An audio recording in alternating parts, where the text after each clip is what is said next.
Good morning, Jen. Hi, Domonique. How are you? Fine. How are you? I am great, thank you. Oh, see, this Clubhouse thing, talking about I got an update. I just want to start this room, not now. Let's just start it. Uh-oh. Start. Uh-uh. See? I'm going to give everybody about 2 minutes. We're going to get started in just 1 second. Let me let some people in here. Make sure that nobody is waiting.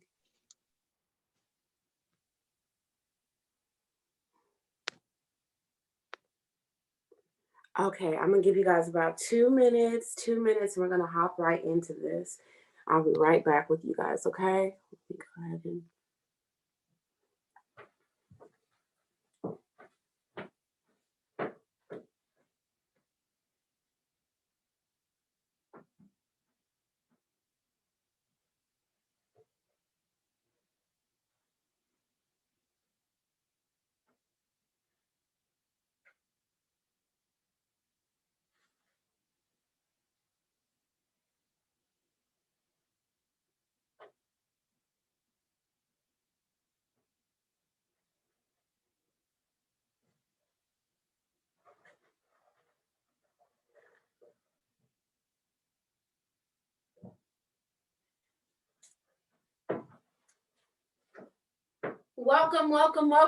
welcome, you guys. I'm gonna give you guys about another minute to get everything together.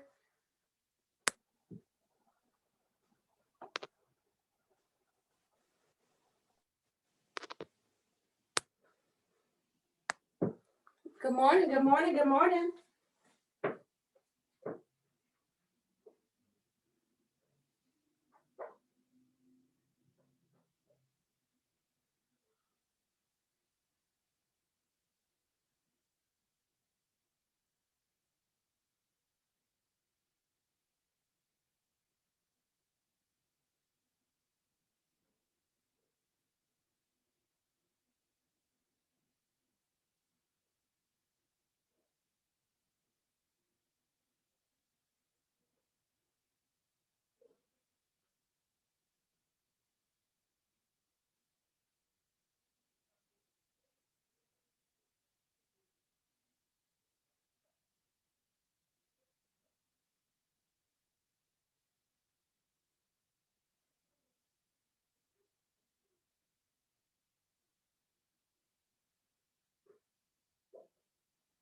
Good morning, everybody. Good morning. I think that we've given everybody enough time to try to get in here.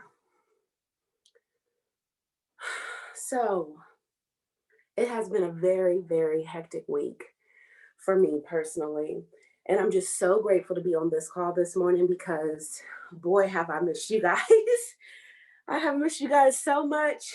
And we are going to definitely just hop right in and get back to this lesson here. So, good morning. I hope everybody did their morning inspirations and affirmations and you just moments to yourself.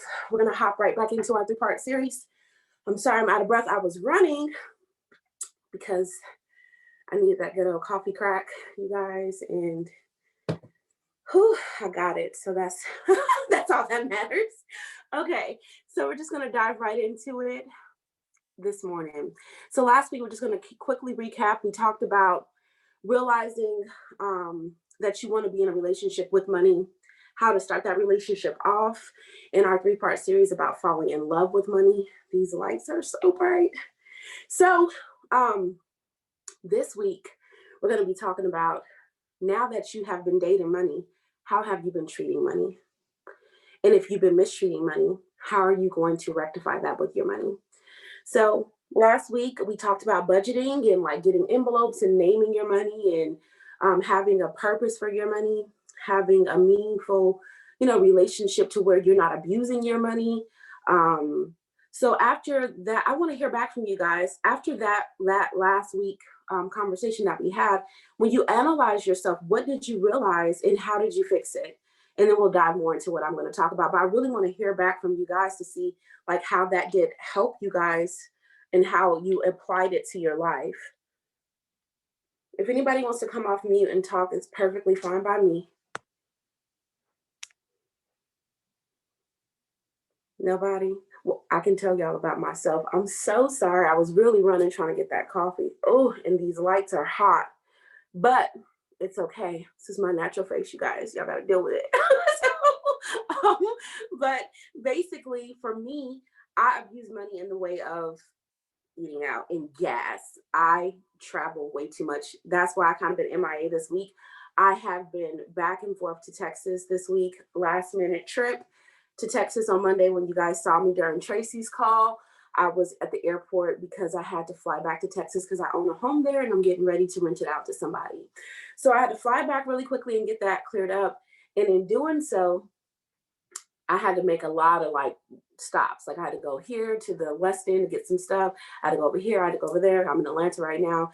And just driving around, I wasted a lot of gas that I normally would not use. Then I get to Texas without budgeting, without thinking about it. I'm like, let me do the right thing and go to the grocery store and stock up on some groceries and just put them in the house until I'm ready to leave. I can throw everything away. So of course I did that. That was my responsible way of doing things. But then when stuff got stressful in the house where it wasn't going the way I wanted to, and I wasn't able to, get whatever I had to get accomplished done quick enough, I start stress eating because that's what I do. I was like, you know what? After everything I've been through today, I deserve some sushi.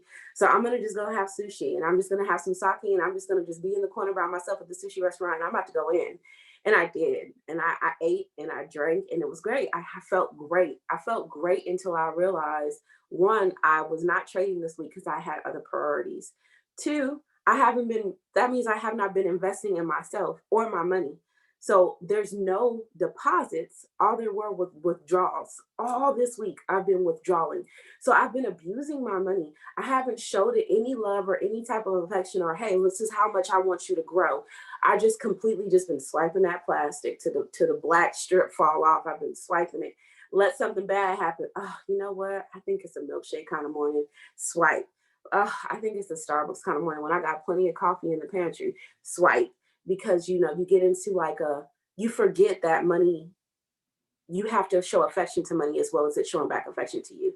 It's the same. The energy, everyone say, oh, the energy you put out, that's how you receive. So why don't we think about that in the same way when we're talking about our money? So analyzing myself, I realized that for me, I had not been this last week, have not been properly loving on my money and managing my money because I let my emotions get the best of me. So it's just like a relationship. You let your emotions get the best of you, and all of a sudden you're making harsh and rash decisions. You're not thinking clearly. You're not exercising the rules you set in place for yourself. Like you made up these rules. This is my momentum call. I made up these rules about you know who can and who will be able to or who how I will be able to manage my money, and yet I'm not listening to my own rules. So it's very important that you do take that reflection because nobody is perfect. We all slip up. We're all emotional creatures. I mean, we hate to admit it, but we are emotional creatures. So emotionally, I like to eat. That's what I do. I don't know if I can get like a real people to put some sevens in the chat, like if that's really what you do as well. I know for me, if I'm feeling some type of way, it's definitely a milkshake for me, sis. I need a milkshake and possibly a chocolate chip cookie. It depends on like how bad the day is going. And if it's really bad, I'm just gonna be transparent. I'm gonna need a milkshake, the chocolate chip cookie, and a 3.5. It's just that deep. Sometimes it just be that deep where it be like, you know what? I can't do this. I cannot do this. So I'm not faulting you for that because we are all humans. What I'm saying is now it's the time to know that about yourself because you know that we are emotional. You know that this is a relationship, like building a relationship with a person, and you're gonna have that emotional connection to money. So how do you properly manage that emotional connection with money? And once you realize that you've done something wrong towards your money, how do you fix it? So for me, I'm fixing it from fasting from just I'm leaving my house, but I have no intention to spend any money when I leave out. Um, like right now, I knew that I needed coffee. So I went downstairs and made me coffee because if I would have waited too long, I would have been frustrated. I wouldn't want to make the coffee. I would have just wanted to get the coffee, and then I would have been out getting coffee and then possibly getting something to eat. So I had to tell myself, take some time. There's nobody on the call right now. It's fine. Go grab you a cup of coffee. And it's just like this you see something and you replace it with something else. And that's what this week we're going to focus on. Now that we have decided that we're going to build this relationship with money, let's look at the flaws that we bring to money, because we told money last week, this is my expectations for you. And that's perfect. We should. But now that our money is coming back low key, like, so this is my expectations of you. If you want me to grow to 1 million, I'm gonna need you to stop going in the Gucci store. Like, I'm gonna really need you to chill on how much you go shopping. If you really want me to grow to 1 million, I need you to just chill off of Taco Bell, McDonald's, Waffle House. I mean, whatever it is that you spend your money on. I like Slutty Vegan, so restaurant down here in Atlanta. But they're really expensive. Their burgers are like $15. That's something that you should not be doing 2 times a day, 3 times a day, or 3 times a week, even. That's a whole trade. That's a whole 3 trades, really. So it's just like understanding that you now have the ball in your court, and how you manage your money and how you love on, sorry, my phone's ringing. How you love on your money is what's going to determine how it loves back on you. So I would love to hear what you guys have to say about last week and how you're interpreting into this week and how your journey has been going. I know that we were being a little silent before, but I would love to see how we're gonna work it into next week so we can make our money fall back in love with us, which is where we get into the last topic of this 3-part series. So does anybody have anything to say so far? Hey Dom, good morning. How are you? This is Tracy. Good morning, For Michelle. me, I'm gonna say this. This week has been an epiphany for me because one of the things that I'm going to talk about is the fact that when God asked me what did I want to do with the money that I make, I began to lay it out on paper. So I've been frugal to speak about my money. If my money did not, if I invested into something, I had to ask my question: is it going to give me a return on my investment? So Right. therefore, if I say no, it didn't, or I'm not spending you. I'm a Panera person. I love Panera. I will spend money in Panera. Unfortunately, Panera is not depositing anything into my bank. It's not depositing anything into my future. So Panera had to go. So I said I can make Panera food. So I know how to do all this stuff. So I began to prep every meal that I needed to do for the entire week. So when Mhm. I got home, I had already had dinner. I didn't have to worry about let me stop at the store, let me do all that stuff. So for me, because of wanting to eat more healthier, I eat healthier, but I wanted to incorporate more healthy things and let a lot of stuff go. I began to sit down and look at what is good for me, what will help me, what will deposit into what I need, and will I get a return on my investment? Those are the things that I was analyzing all this week. So when I came up with the answer no, then I don't need it. Mm. I don't need it. If it's no, I don't need it. And if it's yes, then how is it? Explain how this is going to help you if you say it's a yes. So for me, it was that. That was the epiphany I had this week about all access to money. So that's what I wanted to share this week. And I pray that you are good and everything else blessed with you. Thank you, thank you, absolutely, and I agree with you 100%. One of the things that was hard for me because I was in my meditation and spirit told me like you need to talk about discipline. I'm like, oh, I can't really talk about discipline today, but I'm gonna throw it in some kind of way, which is what I'm about to do right now. Because I'm in a 3-part series. I got to talk about my next subject. So, but I think it does tie into each other. When you have decided that you want to love on money and you set these expectations for money, then you have to also set expectations for yourself and you have to discipline yourself. Once I realized what I was doing when I went to the sushi place, I literally had to stop myself and say, you know what? I went to Starbucks. Well, you want to know why I went to Starbucks? And I got the most expensive drink I could get because I had the stars to buy it. So I didn't have to spend no money on it. I just used my stars. I was like, this is more beneficial for me. So to say what you said, I love that. Like, if it's not going to deposit back into me, then it's not for me. And going to the grocery store, of course, that's going to deposit back into you because now you're cooking that food. It's going to be in the refrigerator. Other people can eat off of that one meal versus you just going and spending a god awful amount at a restaurant by yourself. I don't know if you guys have ever done this, but like there's been a time where I've gone to a restaurant by myself, just me, and I've spent $60 at that restaurant and then have the nerve to give a $15 tip. And I didn't even like take anything to go. Just in that one experience, I spent $75 because I had food and alcohol. In Atlanta, you can do that very easily. So what I'm saying, I'm not saying that to brag at all. That was a terrible thing that I did. I had it at that time, so it's fine. You can always treat yourself. I'm not saying that. But if you have not managed or properly distributed your money out the way that it should flow for the month, that's not something that you should just take lightly. That $75 literally can fill up your tank 3 times. That 75, which deposits into you. When you filling up your tank, that's taking you places. It's actually getting you to your destination, it's getting you to the bag. So I don't want to restrict so much my gas money as I do my eating out money. I don't want to restrict so much, for me it's self-preservation. I'm a big avid person about taking care of yourself. If I don't feel good inside, it's going to be hard for me to portray the love that I have for people outside. So finding a balance in how you manage, and I like writing down what she said too. Manage your money and manage your expectations for money, and the expectations you set for yourself really is like you have to see it. It has to be visualized. So writing it down kind of does help a lot for me, but it also enforces it, because when you see it, you're like, oh, wait, let me think about this. Let me rethink my thoughts. Is it really important for me to go to the amusement park, go to the what is the place where you see the butterflies at down here in Atlanta, the garden, Callaway Gardens? Is it really important for me to go to Callaway Gardens? Like, is that really a necessary thing? Or can I just take a free trail walk and see some butterflies and be just fine? So it's just like, managing your thoughts and trying to figure out what's going to be the best thing for you and your money for the future, and how you guys can build that bond together. I know I'm calling money like a pronoun, but it's cool. That's how I feel about it. So it's energy. So it's a living thing. It has energy. So that's how I feel about it. Anybody else got anything else to say?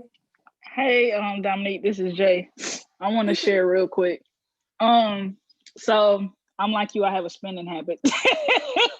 And I can admit it, a lot of people that meet me, they're like, oh, you bougie. And I'm like, no, I just like certain things. No, girl, I am bougie. It's cool. It's fine. I'm at the end of the day, don't deny it. don't deny it. So a lot of people are talking about stimulus this, stimulus that, and everything that's going on in the world. So usually if I get a nice amount of money, even if it's not a big amount, usually I will go and first I make sure all my bills is taken care of, but then I go and splurge on myself. But this time I didn't do that. What I did was, one of my friends, she sat me down and I was getting her to invest into crypto. And I said, how much money you got? And she was like, oh, I got this amount. I said, okay, well, let me use that to invest, so you can basically invest in yourself. And I seen all her accounts and I was like, what am I doing? Like, I'm slipping. Like, me and her, we're like the same age, basically the same age. And I seen her account and I was like, I need to get it together. So instead of going and spending that stimulus check on nonsense, I invested into something that's gonna give me a return. So I invested in crypto. I took half of crypto and another half of something else, and both is gonna give me a return. And after I did that, I felt so good. I think that's the best. It's like when you learn from yourself. I think it's like the most amazing feeling. Like, look at me doing better. Look at me. Look at the progression. I'm just rising up here. Yeah, it felt really good. It's gonna be a little bit before I see it, but it will happen. Because if I would have did it when I said I was gonna do it when I was still in my early 20s, I would have seen it by now. But it's better late than never. I mean, you can say that, but I disagree, because I mean, timing, everything happens in its own perfect timing, number one. So don't beat yourself up for that.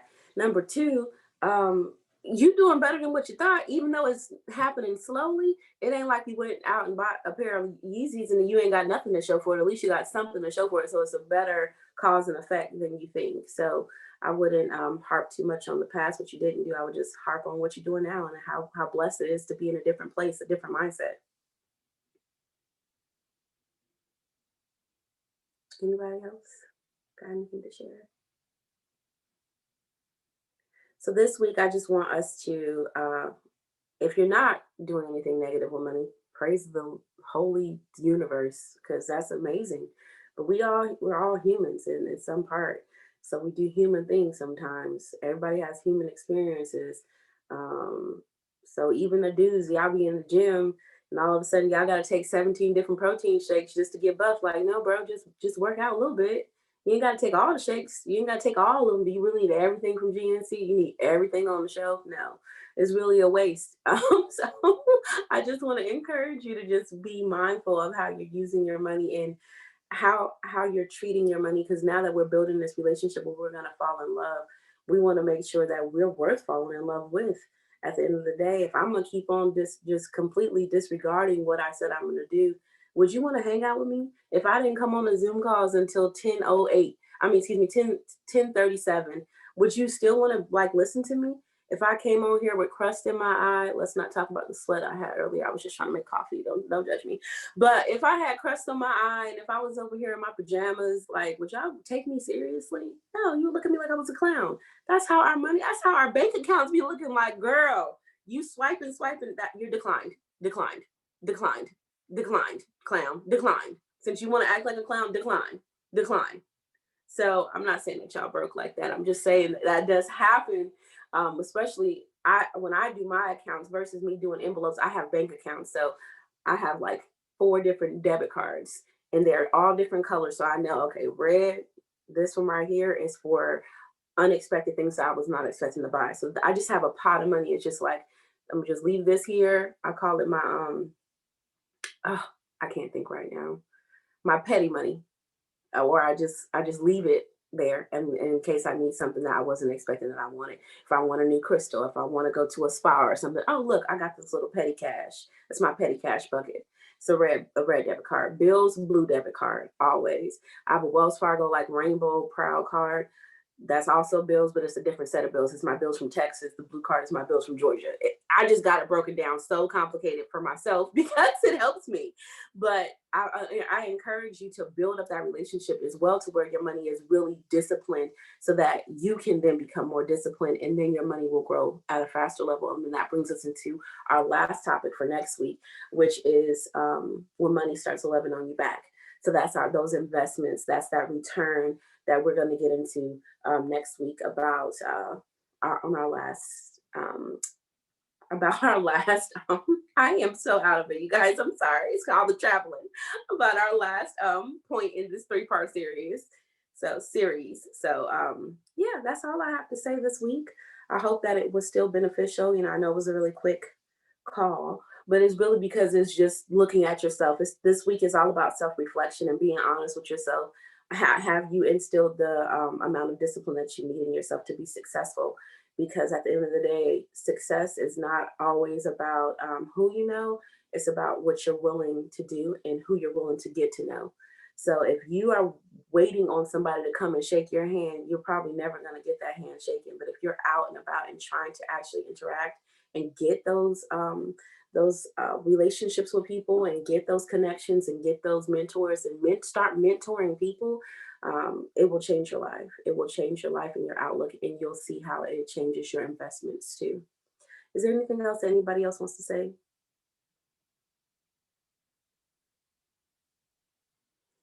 All right, going once, going twice. I'm 6 minutes ahead of schedule, but it's cool. It's Friday. I'm gonna let y'all have a break. I ain't gonna hold you, little baby. It was a pleasure speaking with you guys. I hope that you guys have a wonderful weekend. I love you guys. I miss you guys. I can't wait to connect again and see y'all. Thank you guys for tuning in. Bye. Thank you. Mm-hmm.